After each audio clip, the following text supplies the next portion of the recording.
Angela, good morning. How are you? It's good to see you. Good morning. Good to see you too. Very excited for today's talk with Destino. Yeah, I really appreciate that you're with me and Destino today. But before that we get started, I wanted to hit you with some rapid fire questions. Is that okay? Sure, totally. I wanted to know what was the first TV character that you identified with when you were younger? When I was younger, that TV character was Kiki on Puzzle Place, on PBS. Wow. Kiki was the first Mexican American rep I got to see on television. Yeah, The next person that I saw who was like that was Tater from Primos, and that was a show I got to work on as an adult. that's awesome. That's a core memory right there. Um, what show do you watch or a movie do you watch to be inspired or to get those creative juices flowing? Oh man, I watch a lot of different things, and I think that that's really important is to consume also a lot of different types of media. Um, right now I'm watching two different anime. One is Dandadan, a fun action shonen show. And the other one is Apothecary Diaries, which is actually a bit more of a historical drama. Um, outside of that, I read a whole bunch of different things. One book I'm reading right now is I'm reading Silver Spoon by Himoru Arakawa. That's the author of Full Metal Alchemist. And the other book I'm reading right now is The Conjuring of America, Mojo's Mermaids and Medicine in 400 Years of Black Women. That book is by Lindsay Stewart. It's a nonfiction text. Very cool. Well, lastly, it's Saturday morning. What's playing on your TV and you're a kid? Gee, Saturday morning, what is playing on my television? Let's see here. I grew up without cable. Okay, me So too. my go-to channels were ABC's One Saturday Morning, and I still can have the jingle in my head, and Kids WB. Those are my two big ones. Kids also as well occasionally, especially when I started bringing in more anime. Yeah. But the mainstay shows I would have like woken up and tuned into religiously would have been WB's Pokemon, the 4 Kids adaptation, Yep. um, as well as Jackie Chan Adventures and Shaolin Showdown. Like those were definitely the shows I was like, I cannot miss this. And then Yu-Gi-Oh was also like somewhere in the 7 a.m., 11 a.m. like prime time slots. So, Oh, I could tell you at 7 a.m. I remember those mornings. yeah. Well, thank you. Those were just some quick questions for us to get started. And would you be able to start with your name and what you do? Sure. My name is Angela Sanchez, and I write for animation. Well, Angela, I wanted to know what made you specifically want to work for entertainment. That's a good question. Because I mean, I don't think any small child goes, I want to work for entertainment or the entertainment industry. Um, rather, I grew up in Glendale, which is in Los Angeles County, and like every red-blooded child, I love to draw. And as a kid growing up, I had the VHS copy of The Lion King. And back in those days, before a feature started playing on the VHS, they would run advertisements, commercials, but also sometimes a behind the scenes clip. And I remember one of the behind the scenes clips for The Lion King was a piece that showed the story artists live sketching a lion specimen in the studio. And as a kid, the first reaction I had was like, I want to do whatever job that is, because like there's the handler with, the lion kind of on like a harness leash, and he pats the side of the lion going, oh yeah, he's a big kitty. I'm like, I want to draw the big kitty. Whoa. Um, and of course, I look at my dad, I'm like, Dad, can I be an animator? And my dad looks at me and goes, doctor, teacher, lawyer, engineer. You didn't learn how to tie your shoes until you're 8. So engineer is not going to happen. um, and so because of that, like I was very much steered toward careers like doctor, teacher was okay, lawyer. I was a late stage reader slash writer. Um, but eventually once I started getting into those things, I like to write creatively for myself. My parents were like, oh good, okay, that's gonna lead to like law, policy, like white collar, make me some money jobs, please keep going, child. And then I got into fanfiction.net. um, and writing for me was a lot of fun and brought me a lot of joy. When I was in college, I went to UCLA for grad and undergrad. Um, and it was there that I also found out, oh, you can write for animation. People do that. Oh, I live in Los Angeles, and the animation industry is an industry that hires people, and has jobs. I mean, a few years ago it did. And so that's what made me go, I could do that. But um, in the immediate, I would still go on to graduate school. I would still get my master's in education, higher ed specifically. I'm very passionate about education.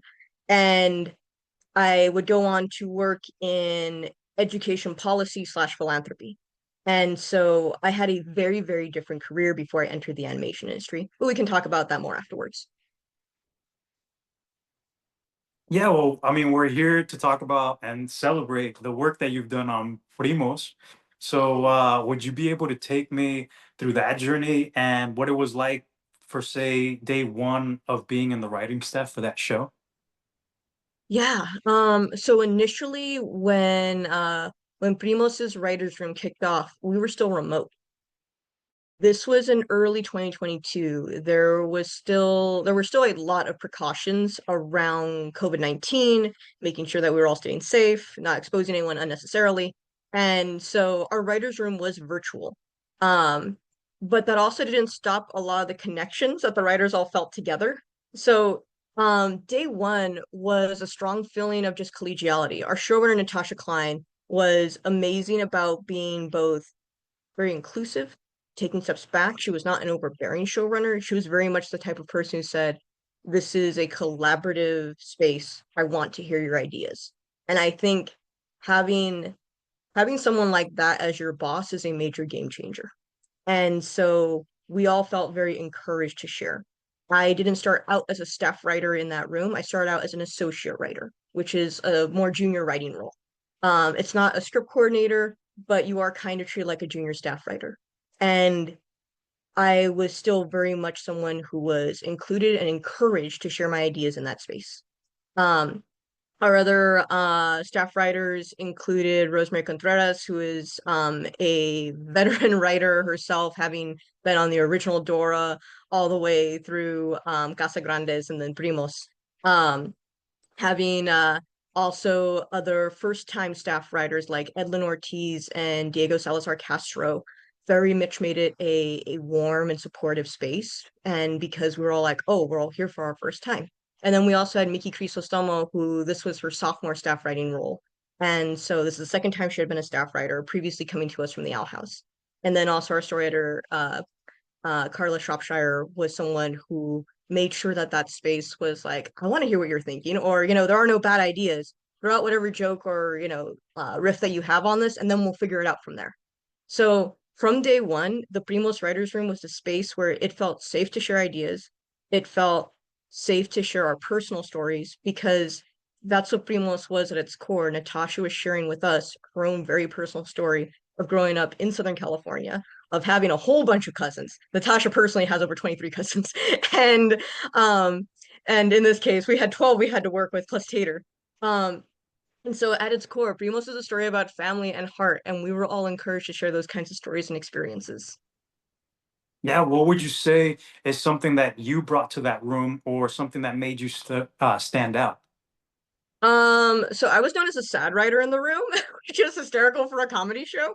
Um, but yeah, I would say like the types of stories that I'm very proud to have contributed slash the I think perspective that I also brought to it. Like Natasha, our showrunner, I'm also a No Sabo kid. And so my family Mexican Americans. I have one grandparent each side who was born in Mexico, one grandparent each side born in used to be Mexico, Texas and New Mexico, respectively. And so my grandparents lived in an era of the US where, not unlike today, Spanish was something that could threaten your own physical safety. And for my grandparents' era, um, speaking Spanish, being Mexican, could get you denied jobs, could get you denied housing, or again, could lead to things like lynching or getting jumped. My grandmother was born in 1920. her family fled Texas in the 20s because the Texas Rangers, and for folks out there, you can look this up on Wikipedia. The Texas Rangers were not a baseball team. They were a vigilante group, and that specialized in Mexican and Mexican American lynchings. And so my dad's side of the family moved to Los Angeles in the 20s. My father was born in Los Angeles. Um, my mother's side also had arrived in Southern California in the 50s. And for them, getting established also meant having to assimilate into American culture, however you may define American culture. Um, but at the time, my grandparents' frame of mind was very much that it would be in their children's best interest to only learn English and to not learn Spanish. And because of that, my dad is an Osabo kid. My mother has modest Spanish fluency, but Spanish was not spoken in my home growing up, and therefore I am a second generation Osabo kid. So bringing that all back to um, what kinds of perspectives and stories that I help contribute to Primos. Two of my stories are very much focused on Tater's identity as an Osabo kid. It's part and parcel to Primos as a story. We have the occasional joke of, she misspells something or misunderstands something, and we all know it comes from a place of love, but it's 100% meant for comedy. But there are also episodes where we address things like um, Tater's Primos are all speaking Spanish around her, and she feels left out. And Tater gloms on to French as an adopted language. I glommed onto Japanese as my adopted language. Natasha glommed onto French. Um, and for Tater, all of her primos are asking like, "Why are you going to speak that? Spanish is our language," and Tater's like, "Doesn't have to be my only language." But they stick her into a Spanish language escape room, which looks a little bit like a Saw escape for like an age appropriate audience. Um, but at the end of it, they realize like, man, we're really being tough on our poor prima. Maybe we should tone it down a bit. And Tater's like, am I not enough of a primo if I don't speak Spanish? And those little gut punch moments of where, as an Osabo kid, you question your identity, you question if you belong.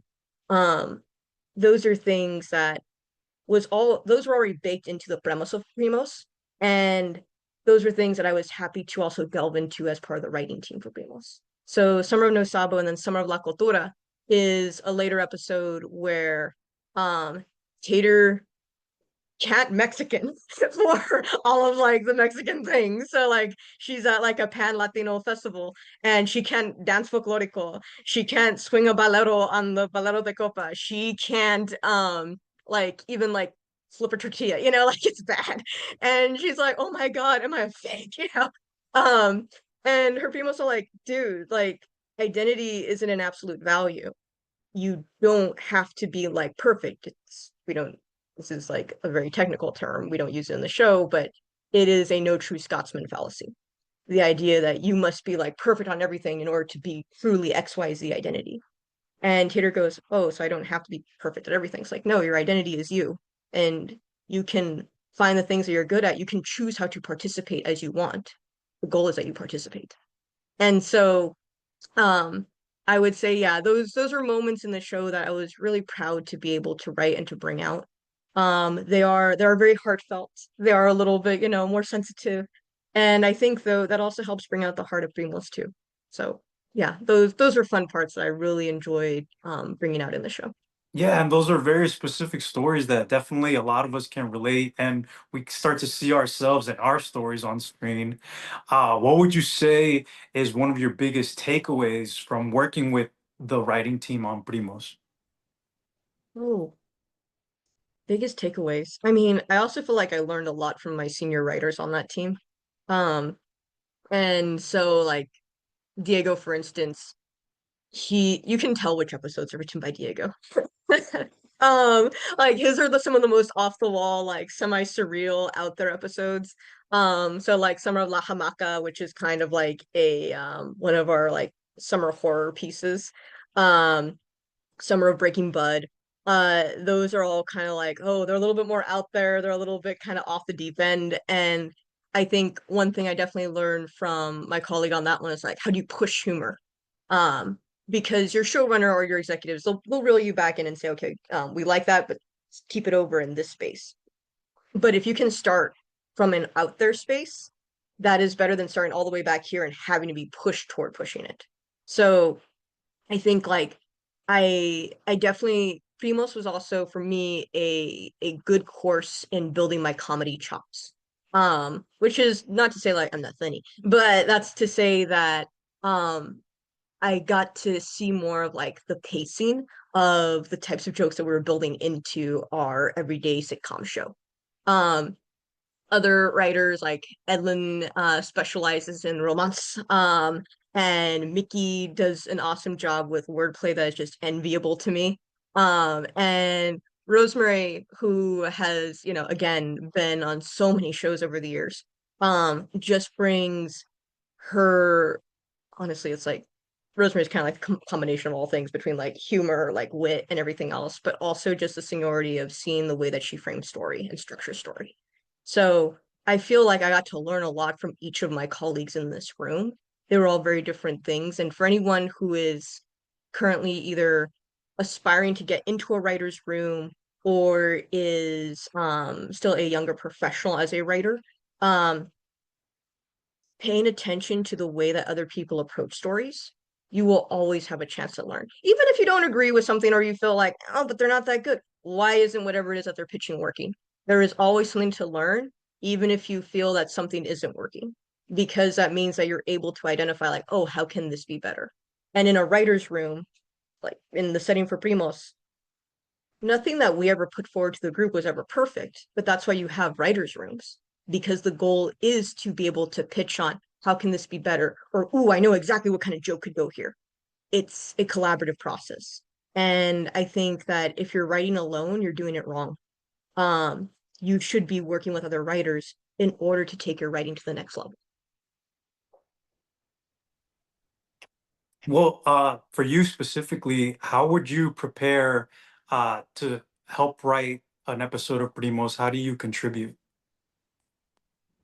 How do I prepare to help write an episode of Primos? Yeah. So Vamos was a brand new show. Um, it was the first time that this was the first season. These were all new characters. This wasn't like other shows I've written on, like Paw Patrol or Dora, where we already have pre-existing characters. We know what types of stories, need to go here, slash sometimes as a freelance writer, you're given a premise and told this is the story, write this. For Primos, it was like, okay, we have an episode order. Um, a whole bunch of open slots, pitch some ideas. So, um, something that maybe people who haven't written a writer's room wouldn't know is that in a writer's room, you're in different slots. So you're always staggered for your writing schedule. So one writer might be on premise. That's the one pager that you write first. It's what the episode is generally about. Another writer will be on outline, which is the breakdown of that premise. We get the scenes. It's still written like chunky paragraphs. And then one writer will be on first draft of a script, so script writing. And then maybe another writer is on their second draft of a different script. So we're all working on different episodes and we're all at different stages of those episodes. And then we cycle through them. So um when I would be coming up for premise, that's where the whole room gets together and we all pitch on a different ideas. As a staff writer, it's my job to come in with, okay, here's like two, three, maybe four ideas. Which of these sounds good? Um, if I want to make sure I get approval from my showrunner and story editor first, I might meet with them ahead of time and say, here are the ideas I'm thinking about. Which of these sounds solid? And they'll go like, oh, maybe that one, or bring that one into the room. Cool. So when I get into the room, I go, okay, here's the idea I'm thinking about. Um, Tater has a best friend who seems to vibe really well with grown-ups. And Tater wants to be more mature and vibe really well with grown-ups. And her best friend, though, has trouble relating to like kids her age. So, and they sort of like they try to coach each other to trade skills. Um, where do we go from here? And so like that's when our writers room will start going like, oh, what if this happened? What if that happened? And then we'll go from there. And then those become the rough beats. And then as the writer, it becomes my job to say like, okay, here's the one pager. This is generally what the episode is about. Very cool. And you did bring up your work as a freelancer on Dora and Paw Patrol.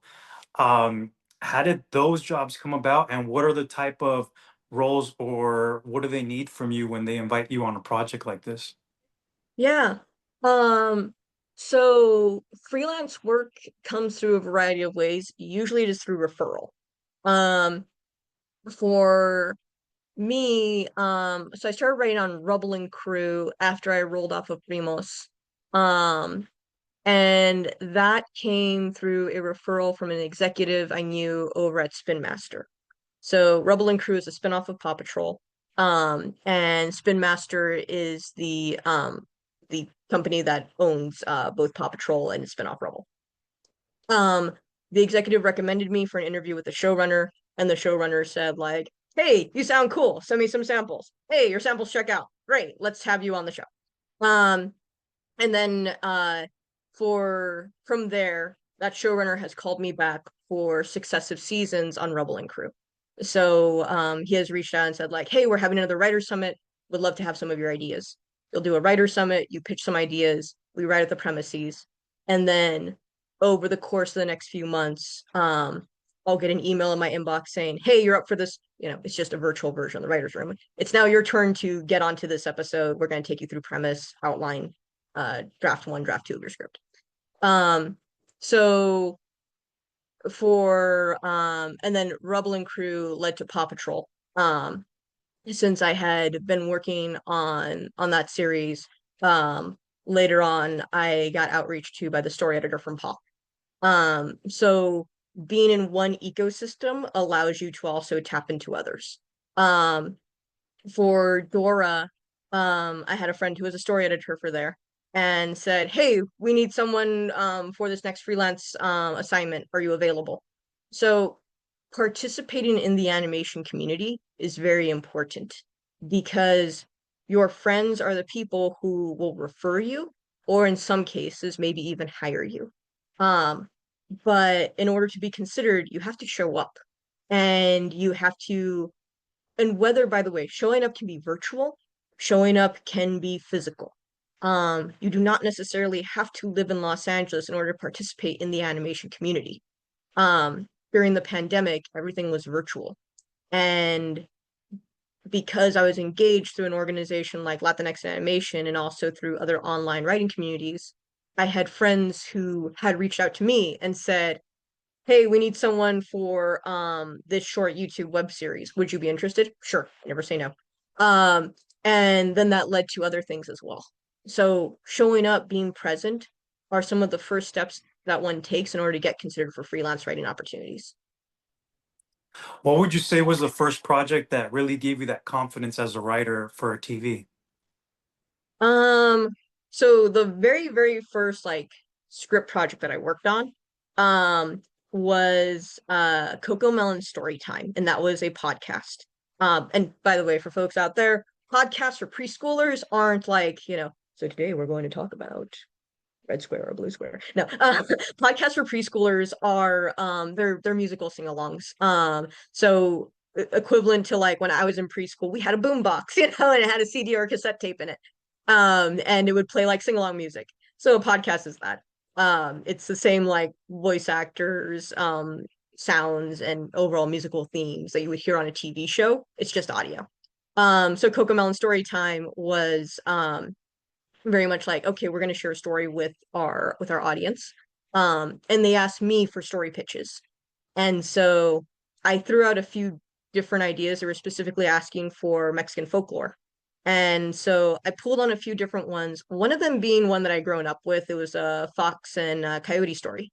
And I Fox and Coyote, by the way, have like a very like Looney Tunes level of violence in their relationship. So I was like, they're never gonna pick this one. And they picked that one. And I'm like, you want to do like, yeah, we would love to do Mana Fox and Mana Coyote. I'm like, oh my God, okay. But can you make it like friendly? I'm like, okay, so we adapted it. And that was the first time that I got to professionally write a script for a major brand. And so that opportunity led to another gig with Moonbug. So that's a company that makes Coco Melon, called Gecko's Garage. And that was a YouTube miniseries. But the first like television script that I wrote that made me feel really confident was for Stillwater on Apple TV. Stillwater is an animated bridge show. It's about mindfulness. Three human children live next door to a panda, and it's based on a children's picture book. The showrunners included Rob Hoagie, and he was my mentor as a this was my first ever animation writing gig. And as a showrunner who was patient, was supportive, said things like, we'll give you 2 weeks for the outline, take your time. If you have any questions, please reach out. That was such a boon to me because that meant, oh, I can ask questions. I don't have to pretend I know everything. He knows this is my first writing opportunity. And when I completed my first script, he said, I believe in helping writers build their portfolios. Let's give you a second script. You did well on the first one. You should have at least two in your professional portfolio. So for me, that was amazing to have someone like that who cared, who was intentional, and wanted to support me as I entered into the animation writing space. Yeah, and as you said, it's very important to stay motivated and confident with your work. What is it that you do in between projects to keep that muscle going? Yeah. It is both writing for myself, and by the way, writing can be writing short stories, working on novels. Right now, I'm writing two different comics. One of them I intend to be a web comic. One of them I want to get traditionally published. Um, but those are things that both exercise my muscles. It's important to keep creating. Um, they also bring me joy. Like I like making my own stuff where I am the arbiter of like, oh yes, like I want to tell this story or the story should go in this direction. There's no SMP. Ha. Those things make me really excited because I get to build my own little world. I get to play with my own characters. But also, you got to make sure you get feedback. You got to make sure you're running this past people who can give you notes and say, I'm not sure if it should go that way, or have you thought about this? Because, you can keep lifting weights, but you also got to make sure you're lifting weights properly, that your form is correct, because if your form isn't correct, what are you doing? Um, but the other thing I'm going to say is that between projects, so the Oatmeal has a very good comic about creativity that says you can exhale, right? Exhale is producing stuff. It's exercising your creativity. It's making things, right? Comic stories, whatever. But you also have to inhale because, if all you do is exhale, you're not going to be able to breathe. So also between things, you should be inhaling content. You should be, whether that's going to an art gallery, whether that's going into nature, whether that's watching movies, reading books, you should be taking in also things that are creatively stimulating because that's how you nurture yourself and also how you broaden your perspective as well. Yeah, and as you said, I mean, one of the biggest things for us as creatives is our community. What would you say is the best way for young people to find a mentor or to find their support group? Yeah. Um, Whether that's going into an online community, there are a few different Discord communities, including like spaces I participate with are the Residuals Discord. That's one for a bunch of writers, whether you're in live action or animation. There's a Facebook writers group that I'm a part of. Most other organizations like Latinx in animation, Asians in animation, WIA, Women in Animation, those also have different types of community engagement points as well, whether that's a virtual session or if it's an in-person event as well. We had a Halloween costume party last night. So there are a lot of ways that you can participate in a community. They don't necessarily have to be physical. There are more opportunities online than ever before. And it's at those spaces though that as you begin to show up, you see who is a little bit more advanced or senior in their career. And those people can become mentors. But again, mentorship is a two-way street. So building a relationship first and asking for feedback, and then gradually asking for any other type of support, whether that's advice or some kind of insight. Um, Building a relationship with a more senior professional sets the foundation for a healthy mentorship. One of my own mentors came through an in-person session just right before the pandemic. There was a group of writers. At the time, it was called the Animation Writers Caucus, which doesn't exist anymore, hasn't for a few years now. But they had monthly meetups, and one of the speakers there was Karen Brown. Karen had been an executive over at Geek and then also at Hasbro later on. And then she made the transition to becoming an animation writer slash has been a story editor, EP, and all these other amazing things. Um, Karen's openness to me first taking a coffee chat with her was the starting point of me getting to know her. And it was just a general conversation of this is who I am. I think the stuff you've done is really cool. Um, these are the next steps that I'm taking. Does that sound good? Like just generally asking like her advice and insight. And it was 100% meant to be a one-time thing. But she invited me to stay in touch. And so I did. If there is an invitation to continue a relationship, it's okay to move forward with that. And so that's how I began to build my early mentorship with Karen. Now I can text her and go like, "Oh my God, job offer, what do I do?" Things like that. Like we have a very, very strong friendship now. Yeah, and that's so important. Like I mentioned, just to be able to have that confidence of knowing that you are worthy of that job and they called you for a reason. And sometimes we just need help with that extra, like just note or message that lets you be able to walk that walk that you've been working so hard to do. Mm. What advice would you give your younger self? Ooh. Um, my goodness. Don't eat paste. Let's hear. No, but for real. For my younger self, I would say don't let fear be in the driver's seat. Which I'm also gonna say like nobody out there, don't interpret that as like quit your day job, and move to Los Angeles and immediately just like go look for an animation job until you get. What I mean by that is fear can oftentimes steer us away from outreaching, so like making a connection, emailing that one person, um, because we think, oh no, I'm gonna come off as weird or I'm not at that level where I should be talking to so and so. Um, or I don't know that path doesn't seem viable anymore. Maybe I should only pursue careers in something that you really don't want to do or something that is antithetical to what you think you should be doing. Um, it is okay to be cautious. It is okay to have concerns and healthy fears, but it can't be in your driver's seat, meaning that fear can't be the thing that makes the decisions for you. So for me, my family was very financially unstable for me growing up.